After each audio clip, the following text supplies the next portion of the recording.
Hello friends, now I am going to start you the maths class 9 exercise 2.1। हमने इसके पहले आपको introduction बताया थे कुछ पोलोमियल्स का। आज हम उसी इंट्रोडक्शन पर आधारित उसी इंट्रोडक्शन बेस पर हम क्वेश्चन नंबर 2.1 लेकर के हम 2.1 को हम देखेंगे। ठीक है, आसान सा है। एक चीज़ हमने उसमें क्या हुआ था, छूट गया था, जो भी बोलिए। कभी भी देखिएगा, कभी भी की जो वेरिएबल है ना, जैसे मान लीजिए ये एक्स हो गया वेरिएबल, ये वाई हो गया, ये सब क्या है, वेरिएबल है आपका, वेरिएबल है ना।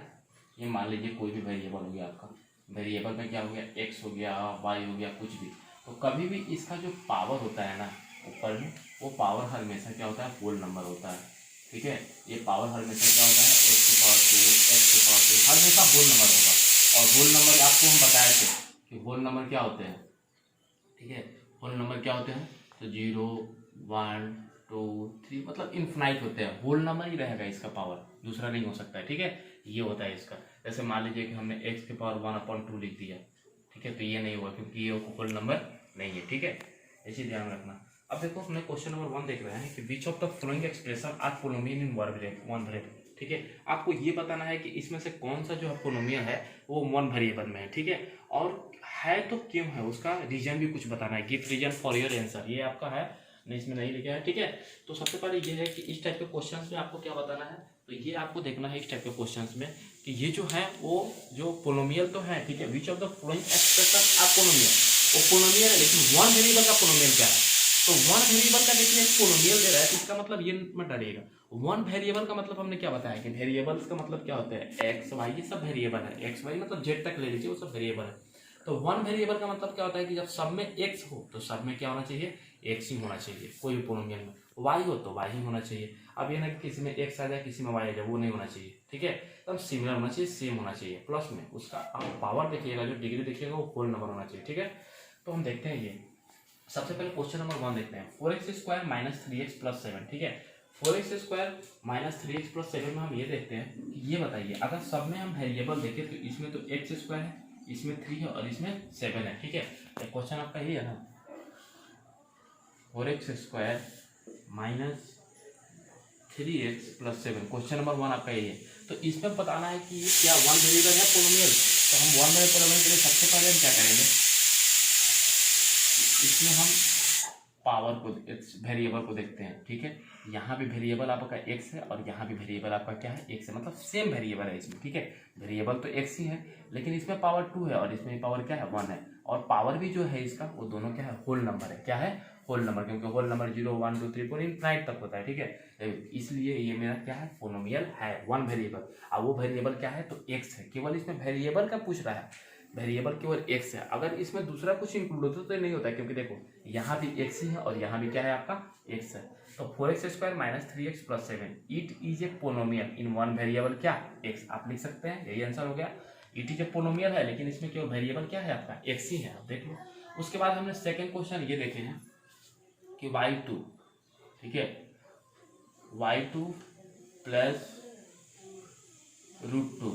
ठीक है, तो ठीक है, तो y2 + √2 हम देखते हैं इसमें। तो इसमें भी अगर हम देखेंगे तो इसमें भी हमारा एक ही वेरिएबल है। क्या वेरिएबल है, केवल y ही वेरिएबल है। ठीक है, और y के जो ऊपर में पावर है वो क्या है, होल नंबर है। ठीक है, इसीलिए ये भी मेरा क्या हो गया, पोलोमियल होगा, क्योंकि वेरिएबल तो y ही है केवल। तो इसमें भी हम लिखेंगे ये चीज़ पोलोमियल इन वन वेरिएबल, जो वेरिएबल क्या है आपका, y है। ठीक है, लेकिन एक और क्वेश्चन हम देखते हैं इसके बाद में, अगर हम देखते हैं। ठीक है, तो नेक्स्ट क्वेश्चन आपका ये है, 3√t + t√2, ये है आपका। ठीक है, तो ये जब हम क्वेश्चन देखते हैं तो एक चीज़ हमें ये होता है कि ये तो होना नहीं चाहिए। क्यों, क्योंकि आप खुद सोच सकते हो। ठीक है, कि 3√2 का मतलब क्या होता है कि हम t के पावर 1/2 भी लिख सकते हैं। ठीक है, क्योंकि रूट हटा है तो 1/2 जाता है, तो आप पढ़े होंगे एक क्लास में। ठीक है, 3√2 समझ में आ रहा है ना। यहाँ पर तो ये बात जो है, ये बात हो गया, लेकिन हम ये क्या जानते हैं कि सही बात है। एक चीज़ तो मेरा सही है कि वेरिएबल इसमें भी t है और इसमें भी क्या आपका, मतलब एक तो सिमिलर चल रहा है कि t वेरिएबल है। ठीक है, लेकिन यहाँ पर अगर हम पावर की बात करते हैं तो रूट हटेगा तो 1/2 हो जाएगा, ऊपर में कितना हो जाएगा, 1/2। और 1/2 आपका क्या है, तो 1/2 क्या है, ये होल नंबर नहीं है, क्योंकि होल नंबर तो 0, 1, 2 होते हैं, क्योंकि ये रूट हटेगा। ऐसे एक बार फिर से देख लीजिए, जैसे मान लीजिए कि इसमें दिया हुआ है 3 रूट आपका टी दिया हुआ है, तो रूट हटेगा तो टी के पावर कितना होगा 1/2 हो जाएगा। ये चीज़ तो यहाँ है, ये चीज़ होगा। लेकिन हम ये जानते हैं कि वेरिएबल के पावर हमेशा क्या होना चाहिए, होल नंबर होना चाहिए। और ये 1/2 1/2 ये तो आपका क्या है 1/2 है, 1 है और 2 है, ठीक है। ये चीज़ बोल रहे हैं 1/2 आ गया, यहाँ पर 1/2 आ गया ना, तो ये तो चीज़ आपका तो होल नंबर नहीं है, इसलिए ये आपका नहीं होगा, ठीक है। So it is not a polynomial as the power of the polynomial is not a whole number, क्योंकि इसका जो पावर है वो होल नंबर नहीं है, ठीक है। अब देखिए नेक्स्ट क्वेश्चन है y + 2/y, ठीक है। नेक्स्ट है क्या आपका y + 2/y है, ठीक है। अब इसको भी हम आसानी से बना सकते हैं, पहले इसको सॉल्व कीजिए आप, ठीक है। तो y + अब 2 है तो ये y ऊपर जाएगा तो इसके प्लस में तो 1 है ना पावर छिपा हुआ, तो ये क्या हो जाएगा -1। ऐसे तो लिख सकते हैं इसको, ये 2 है, ये y ऊपर जाएगा तो y इनवर्स 1 तो हो जाएगा, ठीक है। अब आप बताइए कि कभी भी आप देखे होंगे कि होल नंबर में क्या निगेटिव होता है, क्या नहीं होता। होल नंबर तो क्या हो गया 0 1 तो मतलब पॉजिटिव होता है, 0 से लेकर पॉजिटिव होता है, लेकिन यहाँ पर मेरा पावर क्या आ गया निगेटिव आ गया। ये हम बात समझ रहे हैं कि ये सब में y है, ठीक है। लेकिन यहाँ पर जब हम इसको तोड़े तो यहाँ पर y का जो पावर है वो क्या हो गया, y का यहाँ क्या हो रहा है -1 आ जा रहा है, लेकिन निगेटिव तो नहीं होना चाहिए क्योंकि ये होल नंबर नहीं है, तो इसलिए ये भी आपका क्या हो गया, यहाँ लिख देंगे it is not a polynomial in one variable, ठीक है। आप अपने से लिख लीजिएगा, ठीक है, ठीक है। Variable x because as the power of the variable y is negative. उसी तरह हम इसको देखते हैं x के पावर 10 y के पावर 3 प्लस t के पावर 50। अब इसमें हम देखते हैं क्या है बताइए, तो ये वेरिएबल है, ये है पोलिनोमियल है, वन वेरिएबल तक नहीं, इसमें x हो गया, इसमें y हो गया, इसमें t, मतलब इसमें कितना वेरिएबल आ गया, इसमें 3 वेरिएबल आ गए। कितना वेरिएबल आ गए 3 आ गए, एक तो x आ गया, एक y हो गया और एक क्या हो गया t हो गया। लेकिन होना क्या चाहिए, तीनों सेम होना चाहिए, तो यहाँ लिख देंगे it is not a polynomial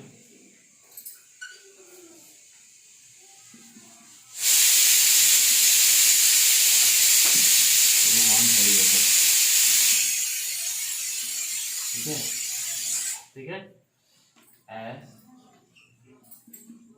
it has, क्योंकि इसके पास क्या है 3 वेरिएबल है, क्या है, लेकिन ये तो नहीं होना चाहिए।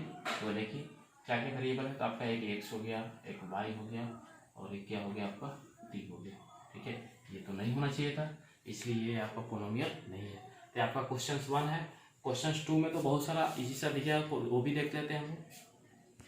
अब देखिए ये हम देखेंगे क्वेश्चन नंबर ये 2 का, ठीक है। x right the coefficient of x² in each of the following, ठीक है, x² in each of the following. अब x² के इसमें कोफिशिएंट देखेंगे, तो कोफिशिएंट आपको हमने क्या बताया था कि वेरिएबल के जो लेफ्ट साइड होता है, ठीक है, वही होते हैं कोफिशिएंट। जैसे वेरिएबल हो गया, सॉरी वेरिएबल के साथ जो नंबर इंक्लूड होता है उसको बोलते हैं कोफिशिएंट। जैसे हमने आपको बताया था इंट्रोडक्शन में बार बार बोल रहे हैं कि आप इंट्रोडक्शन को ध्यान से देख लो। हमने टर्म बताया था, तो कि टर्म्स क्या होते हैं, तो टर्म्स 2 पार्ट में होते हैं। जैसे मान लीजिए हमने ये बताया था, तो 4x और एक होगा टर्म्स होंगे, तो टर्म्स 2 फॉर्म में होते हैं, एक वेरिएबल में जो x हो गया वेरिएबल, और ये हो गया क्या हो गया नंबर पार्ट, एक वेरिएबल पार्ट और एक नंबर पार्ट। यही नंबर पार्ट को क्या बोलते हैं कोफिशिएंट। तो वेरिएबल के जो लेफ्ट साइड में होता है, वेरिएबल के साथ जो नंबर पार्ट होते हैं उसी को कोफिशिएंट बोलते हैं, ठीक है। हमने आपको बताया था, आप इंट्रोडक्शन को आसानी से देख लेना, इंट्रोडक्शन नहीं देखेगा तो समझ में नहीं आएगा, ठीक है। Right the coefficient of x² in each of the following. अब इसमें हम सबसे पहले क्या करेंगे कि x² का कोफिशिएंट पूरा, तो जिसके बारे में पूछ रहा है उसके पास जाएंगे। x² कहाँ है, यहाँ हमें मिल गया x², ठीक है। अब यहाँ पर हम देख रहे हैं कि x² जो है, जैसे इसको फिर से लिख देते हैं, ठीक है, 2 + x² + x। यहाँ हम देख लेते हैं कि जब ये चीज़ दिया हुआ है तो x² के पहले क्या चीज़, तो कोई भी चीज़ नहीं है, तो क्या छिपा हुआ है आपका 1 छिपा हुआ है। हम बताया है ना कि कोई भी चीज़ नहीं रहता है, तो ये 1 से मल्टीप्लाई हुआ है, ठीक है। तो इसलिए x² का कोफिशिएंट कितना हो जाएगा आपका 1 हो जाएगा, आंसर कितना हो जाएगा 1, क्योंकि कुछ भी नहीं है तो 1 है। उसी तरह से ठीक हम इसमें देखते हैं, ठीक है, इसमें x² देखे हम, तो इसका क्या दिया हुआ है, तो 2 - x² + x³, ठीक है। तो -x² बराबर क्या हो सकता है, -x² बराबर -1 × x², ठीक है, -1 × x² करेंगे तो यही आ जाएगा। इसलिए इसमें क्या छिपा हुआ है आपका x², तो यहाँ पहुंचे तो क्या है, इसके पहले क्या छिपा हुआ है, तो 1 तो पहले से छिपा रहता है, लेकिन -2 है, इसलिए इसका क्या हो जाएगा -1 हो जाएगा, ठीक है। उसी तरह हम इसमें पाई/2 ये दिया हुआ आपका, क्या दिया हुआ है, तो पाई/2 x2 प्लस एक्स। सबसे पहले जिसके बारे में पूछे उसके बारे में जाइए। एक्स स्क्वायर पूछ रहा है तो एक्स स्क्वायर हम चल गए, इसका कोफिशिएंट कितना है, पाई/2,